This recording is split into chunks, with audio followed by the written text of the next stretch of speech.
ರಾಜ್ಯದಲ್ಲಿ ಸಿದ್ದರಾಮಯ್ಯವರ ನೇತೃತ್ವದ ಸರ್ಕಾರ ಒಳ ಮೀಸಲಾತಿಯನ್ನು ಗೊಂದಲದ ಗೂಡನ್ನಾಗಿ ಮಾಡಿದೆ.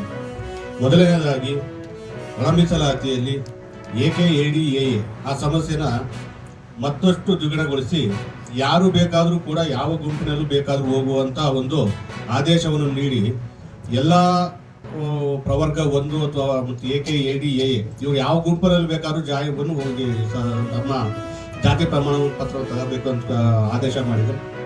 ಈ ಆದೇಶದಿಂದ ಮಾದಿಗರಲ್ಲದವರು ಕೂಡ ಮಾದಿಗ ಪ್ರವರ್ಗ 1ರಲ್ಲಿ ಬಂದು ಮೀಸಲಾತಿಯನ್ನು ಪಡೆಯುವಂಥ ಒಂದು ಮೀಸಲಾತಿ ನುಸುಳುಕೋರ ತರಕ್ಕೆ ಅವಕಾಶ ಮಾಡಿಕೊಟ್ಟಂತಾಗಿದೆ. ಎರಡನೇದಾಗಿ ಏನು ಒಂದು ಅತ್ಯಂತ ತುರ್ತಾಗಿ ಒಂದು ಮಸೂದೆಯನ್ನು ಮಂಡನೆ ಮಾಡಿತ್ತು, ಆ ಮಸೂದೆಯಲ್ಲೂ ಕೂಡ ಅರೆಬರೆ ಧೋರಣೆಯನ್ನು ಸ್ಪಷ್ಟವಾಗಿ ಕಾಣ್ತಾ ಇದೆ. ಅದು ಒಲ್ಲದ ಮನಸ್ಸಿನಲ್ಲಿ ರಾಜಕೀಯ ಸರ್ಕಾರ ಈ ಒಳ ಮೀಸಲಾತಿಯನ್ನು ಜಾರಿ ಮಾಡ್ತಾ ಇದೆ ಅನ್ನೋದಕ್ಕೆ ಸ್ಪಷ್ಟವಾಗಿ ಕಾಣಿಸುತ್ತೆ.